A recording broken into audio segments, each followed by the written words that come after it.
చిన్న ఎగ్జాంపుల్తో నేను స్టార్ట్ చేయాలనుకుంటున్నా. స్కూల్లో పిల్లలు ఉంటారు.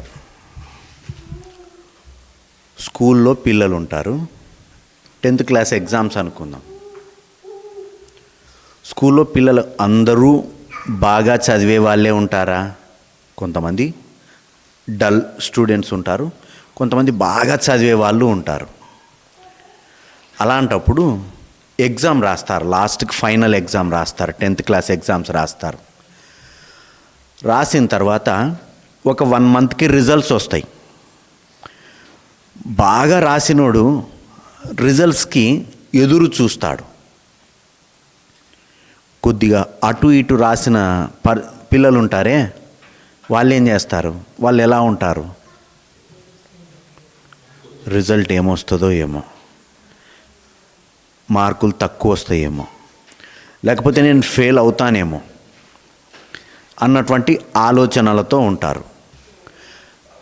అదే ఎగ్జామ్ చాలా బాగా రాశాడు, తాను అనుకున్న ప్రశ్నలే వచ్చాయి, నీట్గా రాశాడు, కొట్టివేతలు లేకుండా రాశాడు, స్కెచెస్ యూజ్ చేశాడు, మంచి మార్క్స్ వస్తాయి అన్నటువంటి ఆలోచన కలిగిన వ్యక్తులు ఎలా ఉంటారు? ఎప్పుడెప్పుడు రిజల్ట్స్ వస్తాయా అని ఎదురు చూస్తారు. అవునా? అంతే కదా. దీని గురించి మళ్ళీ తర్వాత ఆలోచన చేద్దాం, గుర్తుపెట్టుకుందాం ఈ విషయాన్ని. ఆదికాండము 2వ అధ్యాయము 7వ వచనం. దేవుడైన యెహోవా నేల మంటితో నరుని నిర్మించి వాని నాసికారంధ్రములలో జీవవాయువును ఊదగా నరుడు జీవాత్మ ఆయను. దేవునికి స్తోత్రం, మహిమ కలుగునుగాక. భూమి మీదకి మనిషి ఎలా వచ్చాడు? దేవుడు మట్టిని తీసుకొని మనిషిని నిర్మించాడు. అదేంటిదంటే శరీరం. తర్వాత దేవుడు ఏం చేశాడంటే ఆ శరీరంలోకి తన జీవవాయువును ఊదాడు. ఊదినప్పుడు ఆత్మ వచ్చి అతని శరీరంలోకి చేరింది. ఆత్మ వచ్చి అతని శరీరంలోకి చేరినప్పుడు అతడేమయ్యాడంటే జీవాత్మ అయ్యాడు. అంటే ఒక మనిషిగా రూపుదిద్దుకోవడానికి దేవుడు మట్టిని ఉపయోగించాడు, తర్వాత తన ఊపిరిని ఉపయోగించాడు. ఈ 2 కలిపితే జీవాత్మ భూమి మీద మనిషి తయారయ్యాడు.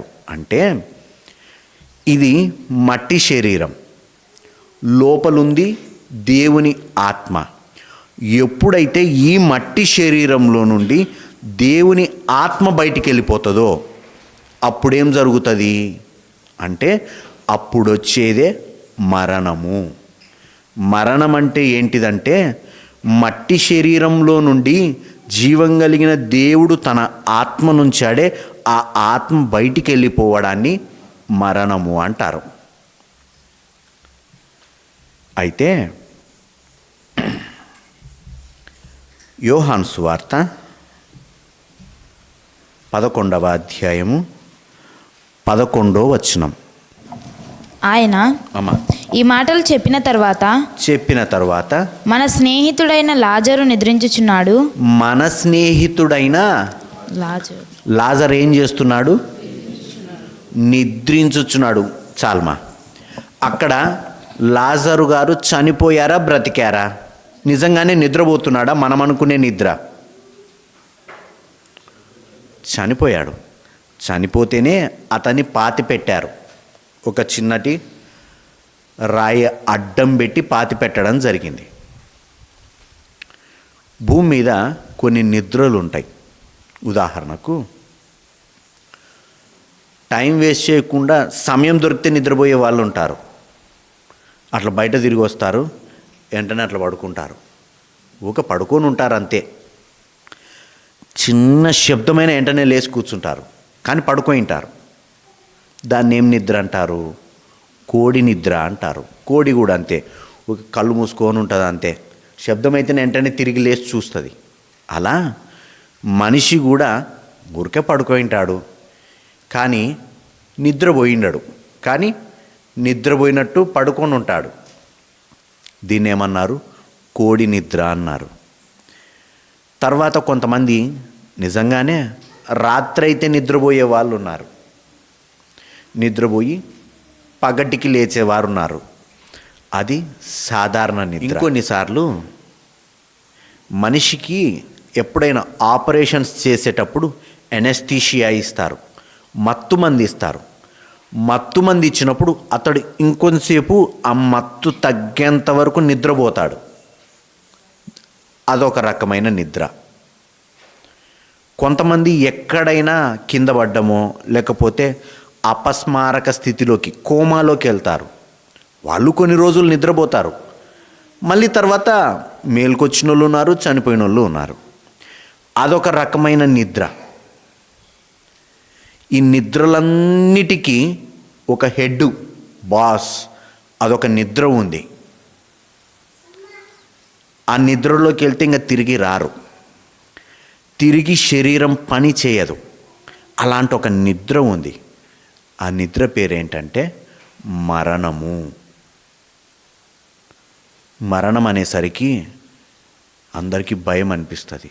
ఒక్కసారి మీ ఇంట్లో ఉన్న వ్యక్తులు, మీతో ఉన్న వ్యక్తులు, మీ దగ్గర సంబంధులు, రోజు పొద్దున్నుంచి సాయంత్రం వరకు సహవాసం చేసే వ్యక్తులు ఆన్ ద స్పాట్ మీ దగ్గర ఇప్పుడు చనిపోయారు అంటే ఎట్లుంటుంది ఒకసారి ఊహించుకోండి.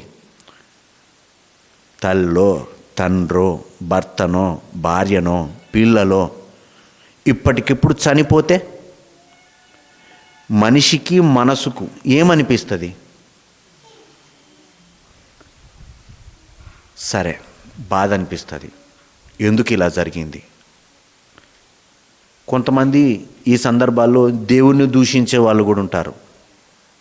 అన్యాయం చేశాడు దేవుడు మాకు, ఇలా ఎందుకు జరగాలి, అలా జరగకుండా ఉంటే బాగుండే అని ఆలోచన చేసే మనుషులు కూడా ఉన్నారు. కొద్దిగా ఇంకా ముందుకెళ్ళి దేవుణ్ణి దూషించే మనుషులు కూడా ఉన్నారు. అయితే బైబిల్ ఏం చెప్పింది? ఈ మరణాన్ని మనము ఎలా అర్థం చేసుకోవాలి అంటే, నేను ఒక 2 సంఘటనల ద్వారా మీకు ఎగ్జాంపుల్గా అర్థం అవ్వడానికి ప్రయత్నిస్తాను. మొదటి రాజుల గ్రంథం 2వ అధ్యాయం 1వ వచనం. దావీదునకు మరణకాలము సమీపింపగా అతడు తన కుమారుడైన సొలొమోనునకు ఇలాగూ ఆజ్ఞ ఇచ్చెను.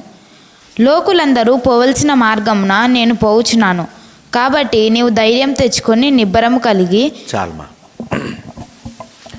నిబ్బరం కలిగి నీ దేవుడైన యెహోవా అప్పగించిన దానిని కాపాడి ఆయన మార్గంలో అనుసరించినడలా నీవు ఏ పని పూనుకొన్నను ఎక్కడ తిరిగినను అన్నిటిలో వివేకముగా నడుచుకొందువు. నెక్స్ట్ మోషే ధర్మశాస్త్రంలో వ్రాయబడి ఉన్న దేవుని కట్టడలను, ఆయన నియమించిన ధర్మశాస్త్రం అంతటిని, ఆయన న్యాయ విధులను, శాసనములను గైకొనుము. చాల్మా.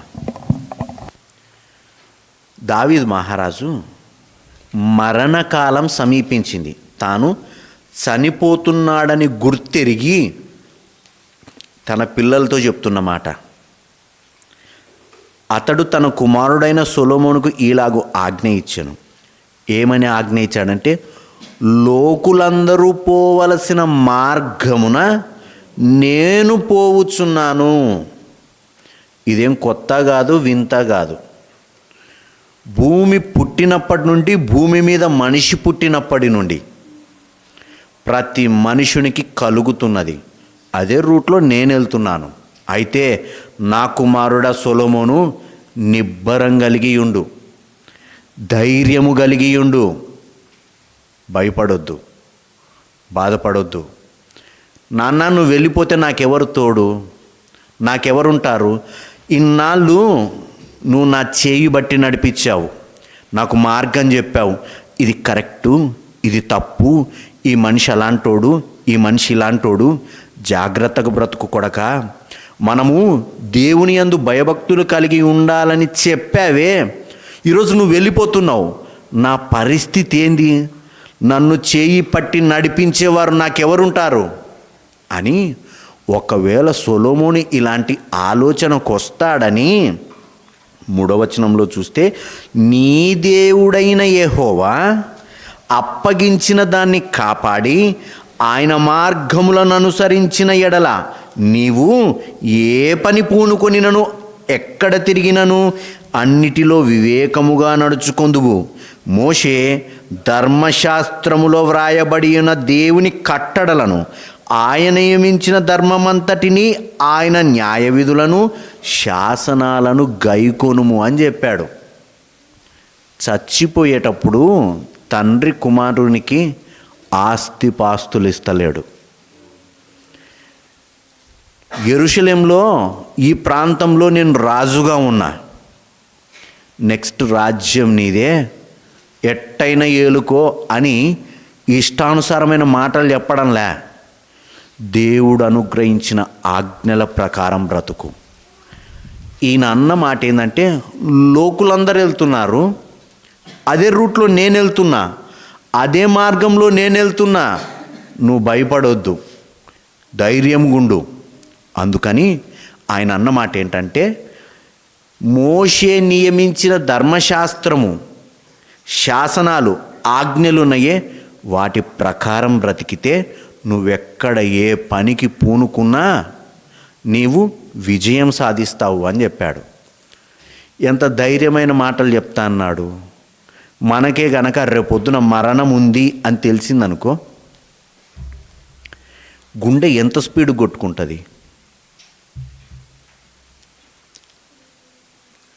ఢిల్లీ నుండి మనం ఇక్కడికి రావాలి, రేపొద్దున నేను అప్పటికప్పుడు టికెట్లు బుక్ చేసుకోగలను, ట్రైన్కి ఎక్కి కూర్చున్నా జనరల్లోనో ఎట్లో గట్రా రాగలను. కానీ నేను రావడానికి దాదాపు 36 గంటల సమయం పడుతుంది. కష్టం. నాకున్న ఒకే ఒక ఆప్షన్ ఏంటంటే ఇప్పుడు ఫ్లైట్కి రావాలి. టికెట్లు బుక్ చేసుకున్నాం. ఫ్లైట్కి బుక్ చేసుకున్న తర్వాత ఇక్కడికి రావడానికి నాకు ఒకటే భయం అనిపిస్తుంది. ఎందుకంటే ఫ్లైట్ ఎక్కడం, అది ఎక్కితే నాకు పడదు, వామిటింగ్స్ వస్తాయి. రెండోది, వాడు గాల్లో తీసుకుపోయి ఎటు పడితే అటు తిప్పుతాడు, తిప్పినప్పుడల్లా భయం అనిపిస్తుంది. ఈ ప్రాంతానికి రావడం ఇష్టమే అవసరాన్ని బట్టి, కానీ ఎక్కా, ఒక క్లాత్ తీసుకున్నా, ఇయర్ ఫోన్స్ చెవిలో పాటలు పెట్టుకున్నా, ఇక గట్టి కళ్ళు మూసుకొని కూర్చున్నా. ఎంతవరకు? 2.5 గంటలు. ఈ సైడ్ కిటికీలో చూశాను అనుకో, నేనే కిందకు పడుతున్నట్టు అనిపిస్తుంది. ఇట కిందికి వెళ్తున్నప్పుడు భయం అనిపిస్తుంది. ఎందుకు? దన్నని ఇది పగిలితే లోపల నుంచి పిట్టలు రాళ్ళంటే కింద పడిపోతామే, చచ్చిపోతామేమో. అది పగిలితే చచ్చిపోతామేమో. ఆ డ్రైవర్ ఉన్నారు, వర్షం పడుతుంది, బీభత్సమైన వర్షము. ఒకసారి వాతావరణం బాలేక హైదరాబాద్కి వెళ్ళి అక్కడ దిగడానికి అనుకూలం లేదని మళ్ళీ ఢిల్లీకి వచ్చిందంట ఫ్లైటు. ఇక్కడి నుంచి అక్కడికి పోయి అక్కడి నుంచి ఇక్కడికి రావాలంటే 5 గంటల సమయం పడుతుంది. నాకు వస్తున్న ఆలోచనలు, 5 గంటల సమయం నేను దీంట్లోనే కూర్చోవాలనే. బాధ, భయం అనిపిస్తుంది. అదే కనుక ఆ ఫ్లైట్ ఎక్కితే నువ్వు చస్తవురా అన్న సిగ్నల్ నాకు వచ్చిందనుకో, నా పరిస్థితి ఏంది? ఈరోజు సాయంత్రానికో ఇంకొక గంటకో నువ్వు నేను చనిపోతామంటే మన పరిస్థితి ఏంది? ఏ రకంగా ఆలోచిస్తాం? కానీ దావీదు అంటున్న మాట ప్రశాంతంగా చెప్తా అన్నాడు. లోకులందరూ వెళ్ళాల్సిన రూట్లో నేను వెళ్తున్నా, ధైర్యంగా ఉండు. నీకు తోడెవరంటే మోషే గారు ఇచ్చినటువంటి ఆజ్ఞలు, నేను కాదు. ఆ ఆజ్ఞలు ఈ భూమి మీద నిన్ను సరి అయిన మార్గంలో నడిపిస్తాయి. మొన్నొచ్చారు, అందరు వచ్చారు, బంధువులు అందరు వచ్చారు, చూశారు, ఏడ్చారు. సాయంత్రానికి అందరు వెళ్ళిపోయినారు. నాకెవరు తోడు? ఎవరుంటారు? సర్లే మా అక్కోళ్ళు ఉంటారు అనుకుందాం. ఎన్ని రోజులు ఉంటారు? అన్నోళ్ళు ఉంటారు అనుకుందాం. ఎంతవరకు ఉంటారు?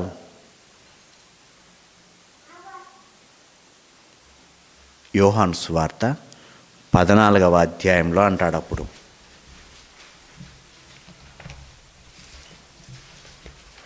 ఒకటో వచనం చదువుదాం.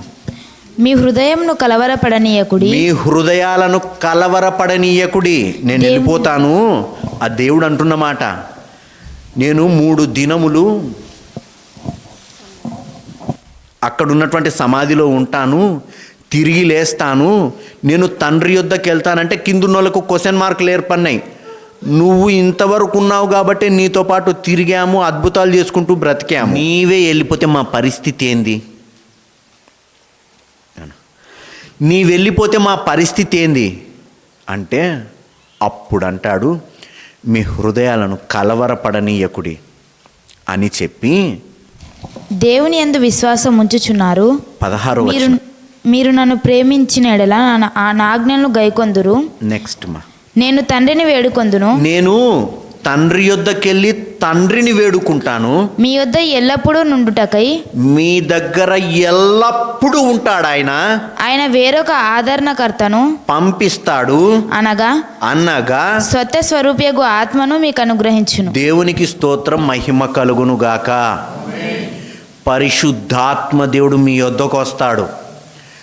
అక్కొళ్ళు, అన్నోళ్ళు, చెల్లెళ్ళు, బంధువులు వదిలిపెట్టి వెళ్ళిపోయారేమో నిన్ను. ఆయన ఎప్పుడు మిమ్మల్ని వదిలిపెట్టాడు.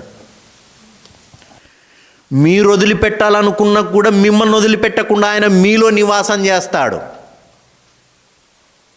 పాపం చేసి పడిపోతావేమో, దేవుని ఆజ్ఞలకు నువ్వు వ్యతిరేకంగా బ్రతుకుతావేమో, మార్చుకోవడానికి ప్రయత్నిస్తాడు తప్ప అందరూ వదిలిపెట్టినట్టు అసహించుకొని పోరా నువ్వు వెళ్ళిపో అని దేవుడు నీ యొద్ద నుండి వెళ్ళిపోడు. మనం చేసే తప్పుల్ని బట్టి ఆయన మనలో ఉండి బాధపడతాడు తప్ప మనల్ని విడిచిపెట్టి వెళ్ళిపోడు. ఆయన ఎల్లప్పుడూ మీ దగ్గర ఉంటాడు. 18వ వచనం, మిమ్మును అనాథలుగా విడువాడు.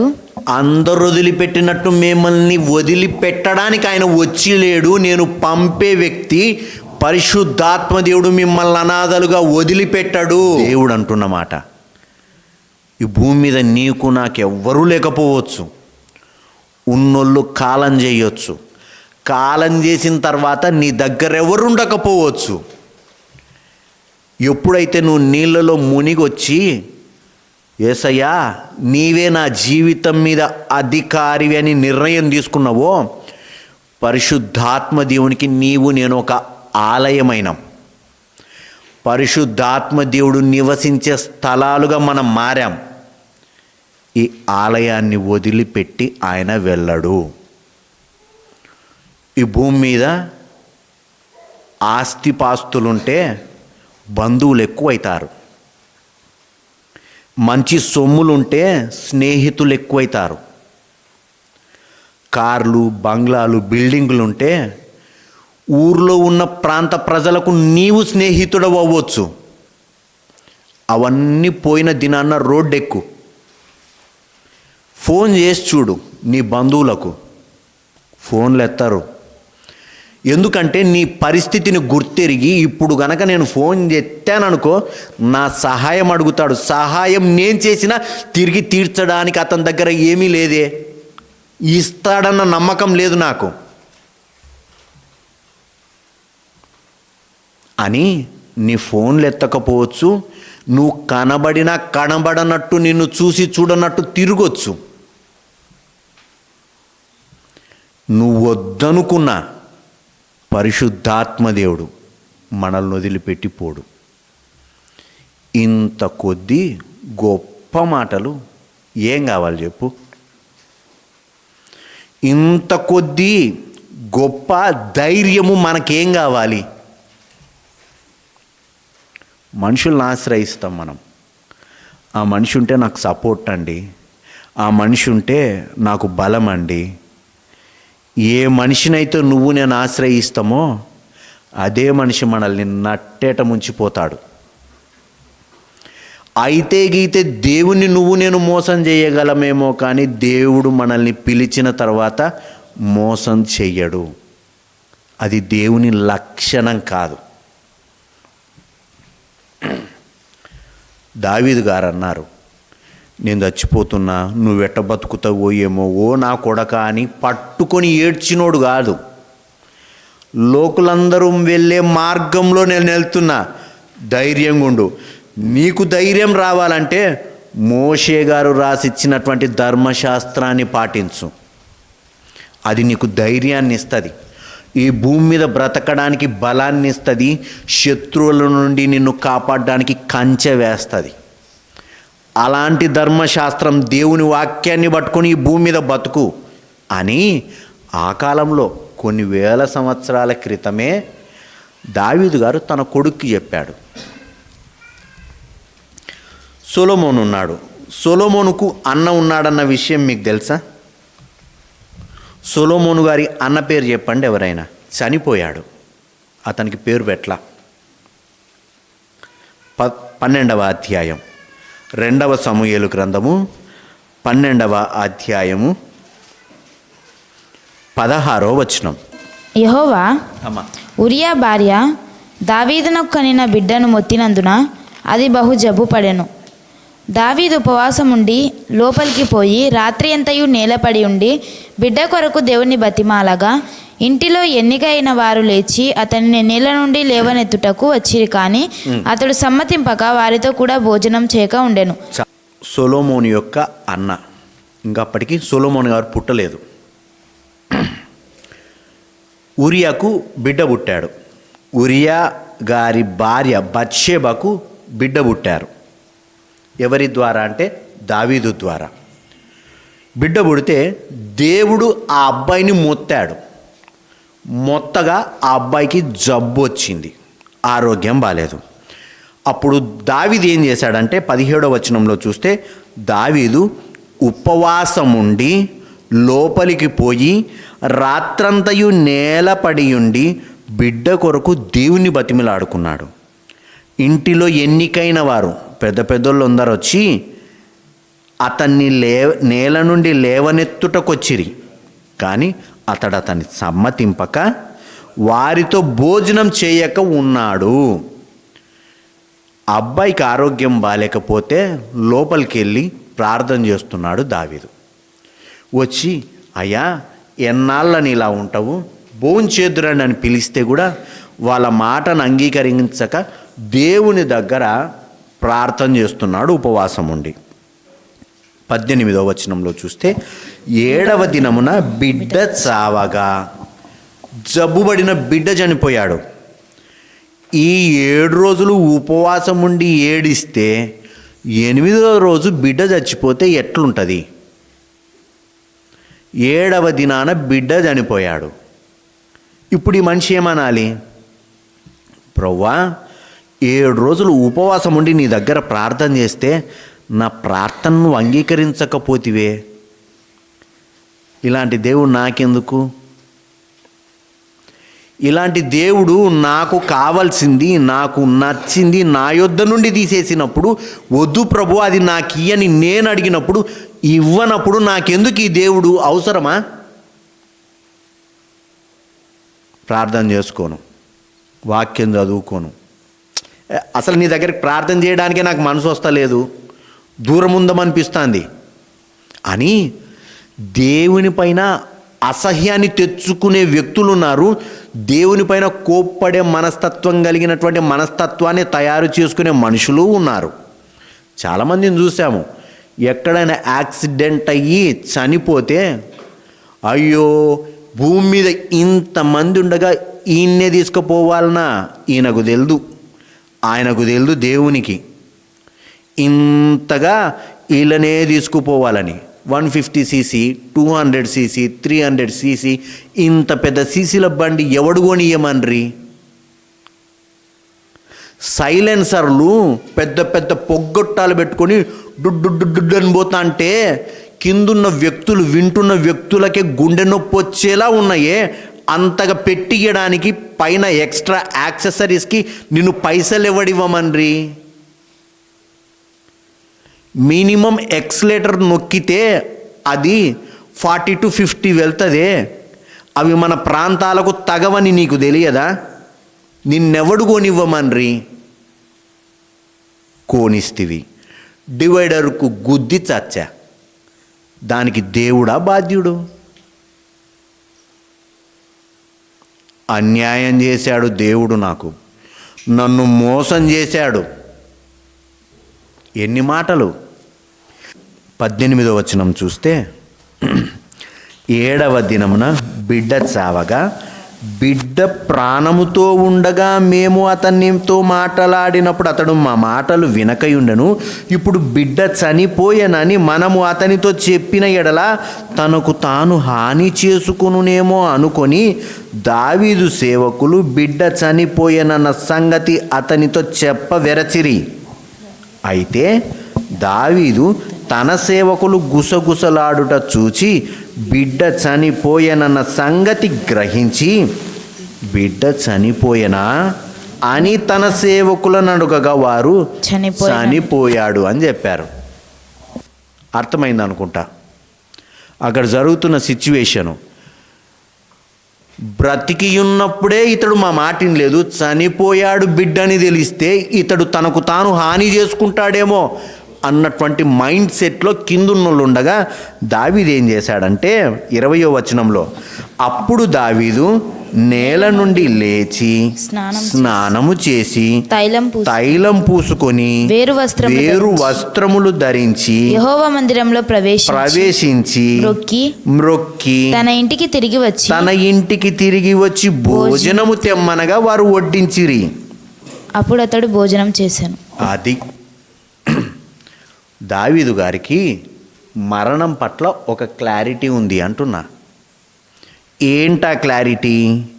21వ వచనంలో చూస్తే, అతని సేవకులు బిడ్డ జీవముతో ఉండగా ఉపవాసం ఉండి దాని కొరకు ఏడ్చుచుంటివి గాని అది మరణమైనప్పుడు లేచి భోజనం చేసితివి. నీవు ఇలాగూ చేయుట ఏమని దావీదును అడగగా, ఎందుకు ఇలా మేమొచ్చి పిలిస్తేనే నువ్వు మా మాట వినలేను అనివి, ఇప్పుడు వచ్చి చనిపోయాడని తెలిసిన తర్వాత ప్రశాంతంగా కొత్త బట్టలు వేసుకొని స్ప్రే కొట్టుకొని ఫుడ్ చేసి ఇంత ప్రశాంతంగా ఉన్నావేంటి అని అడిగితే అతడు బిడ్డ ప్రాణంతో ఉన్నప్పుడు దేవుడు నా యందు కనికరించి వాణ్ణి బ్రతికించునేమో అనుకొని నేను ఉపవాసం ఉండి ఏడ్చుచుంటిని గాని ఇప్పుడు చనిపోయెను గనుక నేనెందుకు ఉపవాసం ఉండవలెను? వాణ్ణి తిరిగి రప్పించగలనా? నేను వాని యొద్దకు పోదును గాని వాడు నా యొద్దకు మరలా రాడని వారితో చెప్పాను. ఇది మనం కలిగి ఉండాల్సింది. సీఎం పదవిలో ఉన్నాడు ఒక వ్యక్తి, సీఎం పొజిషన్లో ఉన్నాడు. అతన్ని తీసుకొచ్చి ఎమ్మెల్యే పొజిషన్లో పెట్టాడనుకో, అతడు బాధపడతాడా పడడా?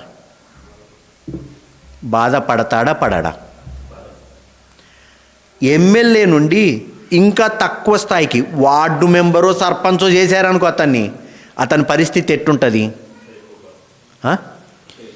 ఇంకెక్కువ బాధపడతాడు. అట్లా కాకుండా సీఎం పొజిషన్లో ఉన్న వ్యక్తిని ప్రధానమంత్రిని చేస్తే సంతోషించడా కదా? ఇది మరణం అన్నది చనిపోయిన తర్వాత చనిపోయేటప్పుడు బాధపడాల్సింది కాదు, ప్రమోషన్ లాంటిది. ఒక వ్యక్తి చనిపోతే అతడు మంచి వ్యక్తి అనుకో, దేవుని రక్తంలో కడగబడిన వ్యక్తి అనుకో, వెంటనే భక్తులతో పాటు నివసించడానికి ఉండే స్థలానికి వెళ్తాడు. ఈ భూమి మీద తిట్టుకుంటూ కొట్టుకుంటూ బాధపడుకుంటూ ఇబ్బంది పడుకుంటూ అప్పులు శ్రమలు ఇబ్బందులు దీని కొద్దీ ఆ ప్లేస్ మంచిదే కాదా? మనలో ఉన్నోళ్ళకే, మనలో ఒకరికి ఎవరికైనా మంచి ప్రమోషన్ వచ్చిందనుకో, బాబాయ్ ఉన్నాడు కండక్టరు, డిఎం చేశారు, మేనేజర్ని చేశారనుకో, అప్పుడు బాబాయ్ మనందరికీ ఏం చెప్తాడు? దేవునికి స్తోత్రం నాయన, నాకు ప్రమోషన్ వచ్చిందని కిందున్న వాళ్ళందరికీ మంచి భోజనం పెడతాడు.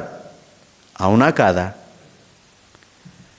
ఇదే అంత గొప్పదైతే మరి ఒక భక్తుడు, ఒక వ్యక్తి దేవునితో ఉండడానికి ఆ రాజ్యానికి వెళ్ళినప్పుడు కిందున్న మనం ఎందుకు బాధపడాలి? కిందున్న మనము ఎందుకు బాధపడాలి? యోహాను సువార్త 5వ అధ్యాయం 28వ వచనం.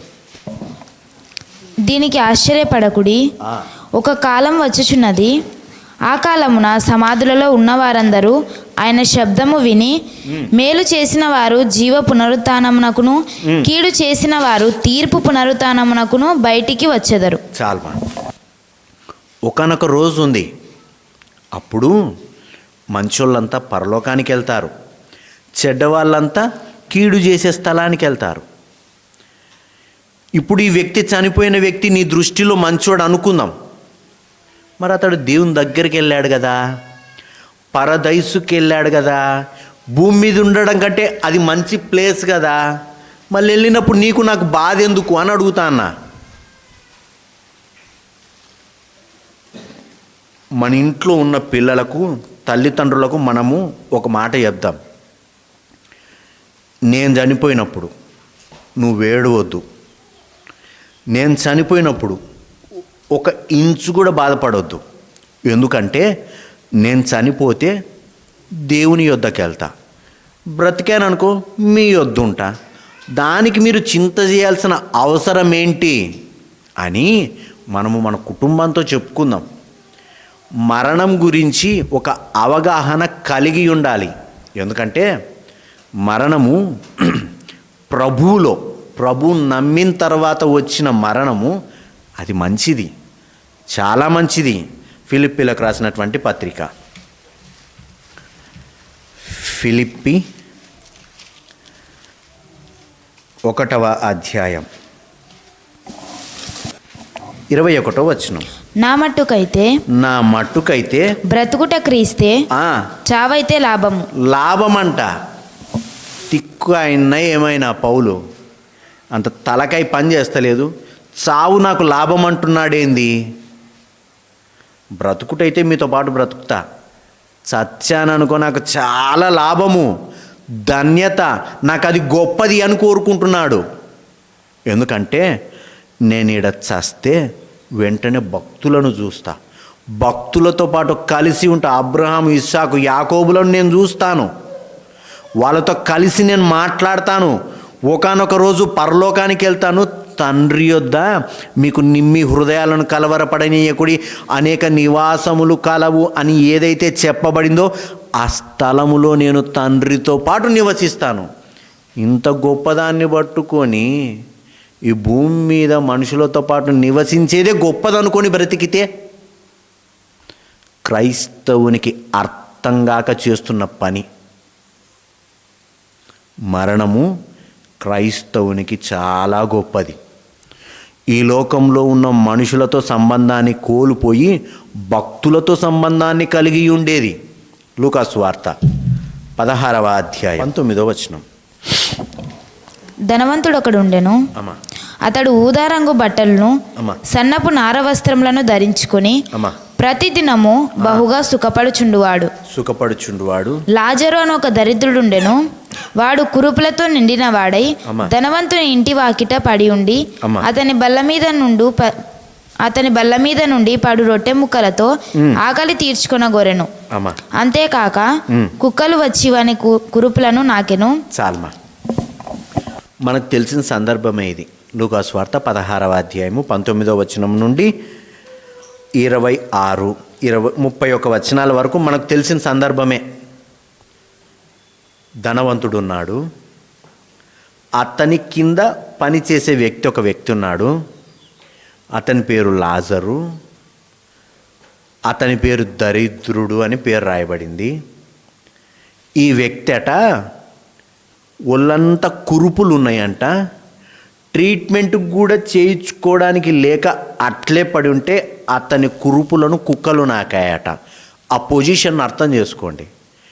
ఈయన పైనున్న వ్యక్తి హెడ్ మంచి ధనవంతుడు. ఊదా రంగు వస్త్రాలంటే ఈ కాలంలో పట్టు వస్త్రాలు అనుకుందాం. పట్టు వస్త్రాలు ధరించుకొని కార్లలో తిరిగే వ్యక్తి అనుకుందాం. అంత లగ్జరియస్ లైఫ్ కలిగిన వ్యక్తి ఒకడున్నాడు. అతని కింద పని చేసే వ్యక్తి ఉన్నాడు. ఇతడు తినగా వదిలేసింది అతడు తిని బ్రతికి తన జీవనాన్ని కొనసాగించుకునే వ్యక్తి. ఒకానొక రోజు ఇద్దరూ చనిపోయారు. ఇద్దరూ చనిపోతే 22వ వచనం చూస్తే, ఆ దరిద్రుడు చనిపోయి దేవదూతల చేత అబ్రహాము రొమ్మున ఆనుకొనుటకు కొనిపోబడెను. దరిద్రుడు ఎక్కడికి వెళ్ళాడు? అబ్రహాము దగ్గరికి వెళ్ళాడు. అబ్రహాముతో స్నేహం చేయడానికి వెళ్ళాడు. ధనవంతుడు కూడా చనిపోయి పాతి పెట్టబడెను. అతడు పాతాళములో బాధపడుచు కనులెత్తి దూరం నుండి చూచి అబ్రహామును అతని రొమ్మున ఆనుకున్న లాజరును చూచి. చాల్మా. ధనవంతుడు, దరిద్రుడు. ఈ దరిద్రుడు చనిపోగానే ఎక్కడికి వెళ్ళాడంటే అబ్రహాం దగ్గరికి వెళ్ళాడు. అబ్రహాము నివసించే స్థలానికి వెళ్ళాడు. ఇప్పుడు మన దగ్గర ఉన్న వ్యక్తులు కూడా, మనము కూడా దన్నను ఒకవేళ ఇప్పుడు చనిపోతామనుకో ఎక్కడికి వెళ్తాం? ఇక్కడ ఈ దరిద్రుడు ఎక్కడికి వెళ్ళాడు? అబ్రహాం ఉన్న స్థలానికి వెళ్ళాడు. మనం చచ్చిపోతే ఎక్కడికి వెళ్తాం? మనం చనిపోతే ఎక్కడికి వెళ్తాం? వేరే ఫామ్ హౌస్ ఉందా మనకేమన్నా సపరేట్? ఇంకోటి లేదుగా. మనము కూడా అబ్రహాం ఉన్న స్థలానికి వెళ్తాము. అప్పుడు అడగొచ్చు అబ్రహామును, అబ్రహామా నీ విశ్వాసం ఏంటి అని. నేను ఏదేదో కింద అర్థం చేసుకున్నా, అబ్రహామా నీ విశ్వాసం ఏంటి అంటే అప్పుడు అబ్రహాం చెప్తాడు, ఏం లేదు నాయన, మేము భూమి మీద బతికిందల్లా ఒకటే, మా కొరకు ఒకడు వస్తాడు అని బతికాము. అప్పుడు చెప్తాడు, నీకున్న డౌట్లన్నీ వాళ్ళని అడిగి క్లారిఫై చేసుకోవచ్చు. అయినా ఎట్ట తీసుకెళ్ళావు నీ కొడుకును? నేనేమనలేదు. మనం వెళ్ళాలరా అంటే ఇస్సాకు తనంతట తాను వచ్చేసాడు నాయన. నేను నిన్ను చంపబోతానంటే కూడా సరే నాన్న అని ఒప్పుకున్నాడు అని ఆ రోజు అబ్రహామును అడిగి తెలుసుకుంటాం. అది గొప్పదే? కింద భూమి మీద వాడిట వీడి ఇది గొప్పదే? ప్రమోషన్ వస్తే ప్రశాంతంగా పైసలు పెరుగుతాయని ప్రమోషన్ తీసుకోవడానికి వెళ్ళే మనస్తత్వం కలిగిన మనము చచ్చిపోతే ప్రమోషన్ వస్తుందంటే నాకు చావే వద్దంటామే. కాబట్టి దేవుని కృపను బట్టి చావన్నది ఇబ్బంది పెట్టేది కాదు. చావన్నది పరిశుద్ధులతో నీకు నాకు సంబంధాన్ని ఏర్పరిచేది.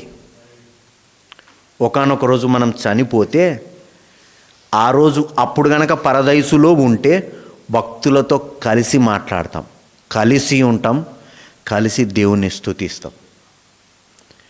అదే గనక దేవుని రాకడొస్తే ఒకానొక రోజు ఇంతవరకు భూమి మీద ఒక వాక్యం చదువుతూ బ్రతికాము, ఒకానొక రోజు ఆయనను ప్రత్యక్షంగా మన కళ్ళతో చూస్తాము.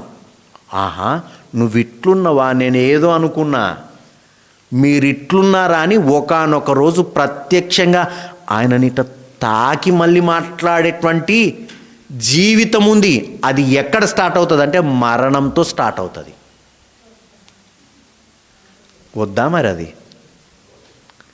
కావాలన్నా వద్దా? వద్దు అని అనుకునేటోళ్ళు ఎవరంటే, ఫస్ట్ నేను ఒకటి ఎగ్జాంపుల్ చెప్పాను. ఎగ్జామ్ రాసిన తర్వాత బాగా చదవనోడు ఏం చేస్తాడంటే రిజల్ట్స్ ఇంకొక 1 మంత్ పోస్ట్ పోన్ అయితే బాగుండు అని ఆలోచన చేస్తాడు. భూమి మీద దేవుని కొరకు సరిగా బ్రతకనోళ్ళు, దేవుణ్ణి పట్టించుకోకుండా ఇష్టానుసారంగా బ్రతికినోళ్ళే చావుకు భయపడతారు. ఆ చావుకు భయపడేటోళ్ళు ఎవరంటే భూమి మీద సరిగా బ్రతకనోళ్ళు, దేవునికి నచ్చినట్టు బ్రతకనోళ్ళు, చస్తే నేను పాతాళానికి వెళ్తానని ఫిక్స్ అయినోళ్ళు. వాళ్ళ హృదయం, రే పక్కనున్న 10 మంది వచ్చి నువ్వు దేవుని రాజ్యానికి వెళ్తామంటే కూడా వాళ్ళ హృదయం ఒప్పుకోదు. ఎందుకంటే వాళ్ళ క్రియలు వాళ్ళకు తెలుసు గనుక. అలాంటోడు ఇప్పుడు మనం ఉన్నాం, ఒక జాబ్కి అప్లై చేశాము.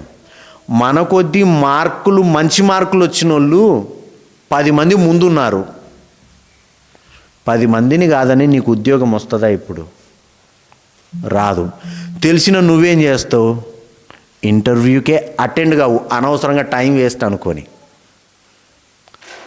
కానీ అదే నువ్వే ఫస్ట్ ప్లేస్లో ఉన్నావు అనుకో, నీకే ఫిక్స్ రా అని 10 మంది చెప్పారనుకో, నిద్ర వస్తుంది ఆ రోజు రాత్రి. వెంటనే స్నానం చేసి పోయి నీట్గా ఇన్షర్ట్ చేసుకొని బెల్ట్ పెట్టుకొని సార్ ముందు నిలబడతావు.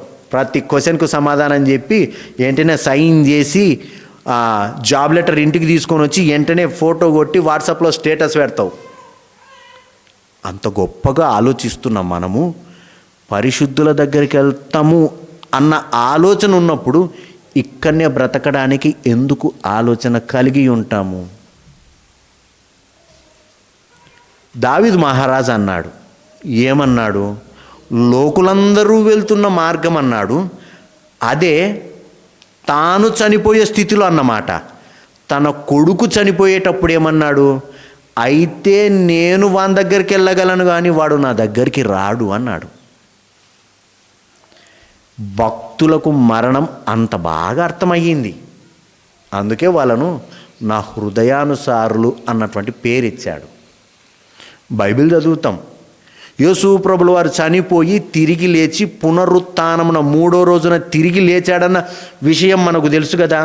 ఆయన ఎందుకు తిరిగి లేచాడంటే ఒకానొక రోజు నీకు కూడా తిరిగి లేవడానికి ఛాన్స్ ఉందని చెప్పడానికి ఆయన తిరిగి లేచాడు. అంత పెద్ద ఉదాహరణ నీ దగ్గర నా దగ్గర ఉన్నప్పుడు మనం దేనికి భయపడాలి? ఎందుకు భయపడాలి? కాబట్టి మరణం వస్తుంది అని తెలిసినప్పుడు సంతోషిద్దాం. మన పిల్లలకు, మన వారికి, అందరికీ ఓ మాట చెప్దాం. తెస్సలోనికలకు రాసినటువంటి పత్రిక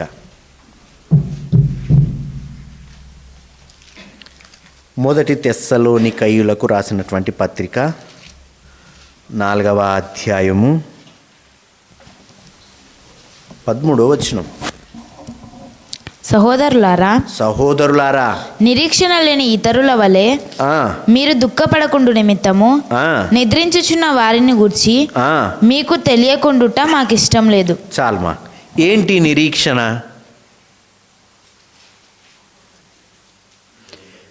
నిరీక్షణ ఏంటి అంటే 15వ వచనం, 14 యేసు మృతి పొంది తిరిగి లేచినని మనము నమ్మినేడలా నమ్మితే అదే ప్రకారము యేసునందు నిద్రించిన వారిని దేవుడు ఆయనతో కూడా వెంటబెట్టుకుని వచ్చును. దేవునికి స్తోత్రం, మహిమ కలుగును గాక.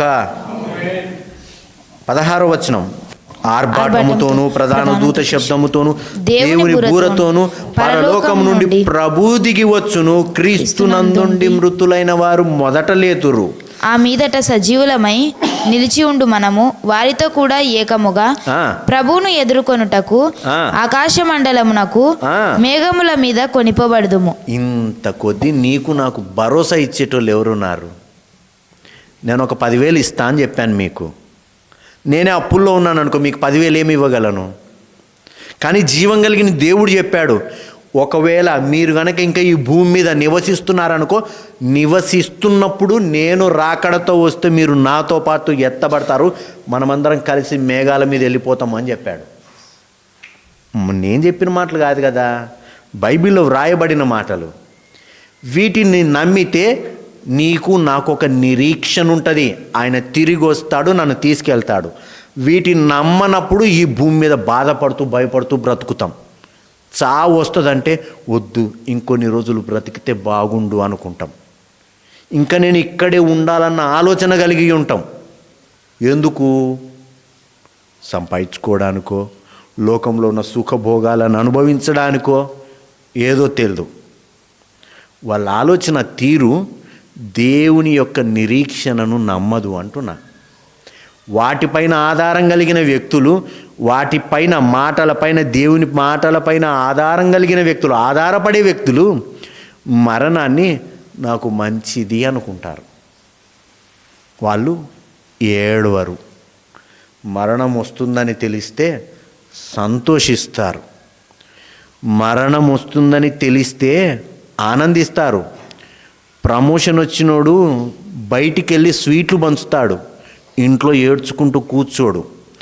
అదే ప్రమోషన్ వస్తే సంతోషించాలి కదా మనము అంటున్నా.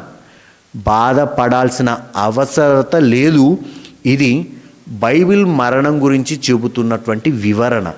హృదయాలను పరిశీలన చేసుకుందాం. దేవుని రాజ్యానికి సిద్ధపడదాం.